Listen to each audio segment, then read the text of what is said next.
I think I only had, I was in shock for a minute because I could not believe that my leg was missing. My brother told me that my leg was missing. He said, hey, at least you can work at IHOP. And I said, why? He's like, because you only have one leg, you can hop over there. I'm like, what? And I looked down, I was like, oh my gosh.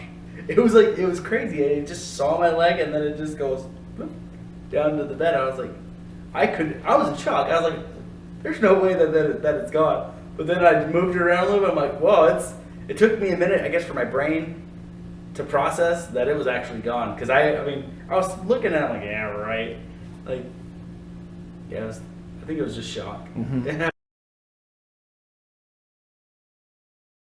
This stage of grief may be marked by persistent thoughts about what could have been done differently to prevent loss.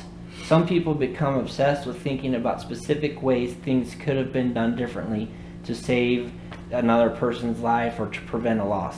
I guess I would say yes and no. Bargaining, I kind of wish that I used to think of like I was Superman or something like that. After I pushed him out, I kind of wish that I would have just fell with him, or like jumped over the car or something different. You know what I mean?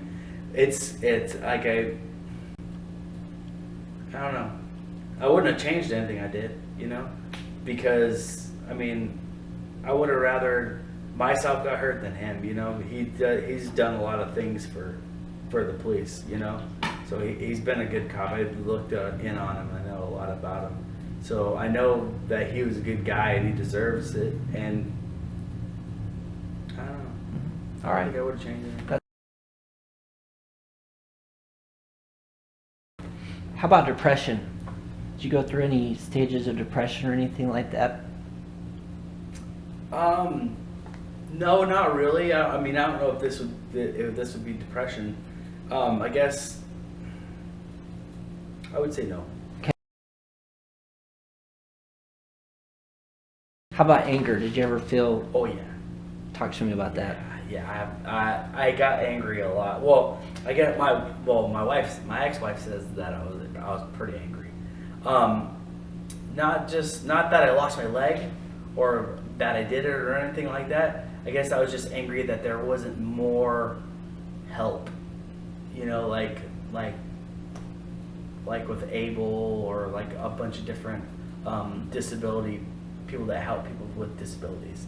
My credit is shot because of like my car and all that stuff, and I couldn't get paid until like a year after it. So all of my bills, everything went down, weren't paid for a year. I had charge-offs. It was hard. It took me 7 years till now to be even. So I had a lot of anger because there was no help, and I kind of liked it because it made me grow. It made me, hey, get off your butt and do this, do that. It put me in a different perspective. I guess anger was good and bad. How about the guy that caused the accident that had a heart attack? You said. Yeah. Did he make it? Did he live through the accident? No. Okay. He pretty much was dead before he hit us. They said that he had a heart attack and just went forward on the console and laid on the gas because he hit the back of my truck at 86 miles an hour. Did you have any hard feelings against him or anything like that? I felt really bad for him because, and you probably don't want me to go into that, but the way that they had to take him out of that car, no one needs to go like that. You know what I mean? I think I came out stronger, and maybe not in my personal life, but business-wise, actually, yeah, a little bit in personal because, I'm not angry anymore. I turned that into into making a difference, And now I think I was put here to make a difference now, to help show people that are amputees that we can do way more than what you think we can do, And I like proving it to able-bodied people, like regular people, to show that just because we're disabled. And the other thing is one thing I found out with people with disabilities, they think that they're owed something And I thought that for 7 years, in the beginning. I thought that I was, this, that, and the other thing. And now, you're just like everybody else, earn it. You know what I mean? You're put here to show people what you can do. And that, I mean, even people with like MS, all that stuff. I have a couple friends, Robert Reed. He's had MS since he was a kid, and now he's training people. I mean, he does shot put, all crazy stuff. And I mean, he's showing people with MS that they can do more things than just sit in a chair, So it's kind of cool. That's wonderful. That's a great attitude, I think. If you had one piece of advice for people who had just gone through an amputation, something that would prepare them better than anything else, what would that be?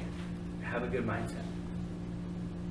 Because if you don't, you're going to be like everybody else with disabilities and they hide in their house. It's not right. Get out of the house and get out and do stuff. You can play rugby. You can play all different types of sports. I mean, there's a million things you can do now that you're amputated, you have any type of disability. One of the guys that I work with right now, I think he got 4th place in the Paralympics in swimming. And I think he was only 28, 29 at the time. So it's like, you can do anything. Don't stop what you're doing.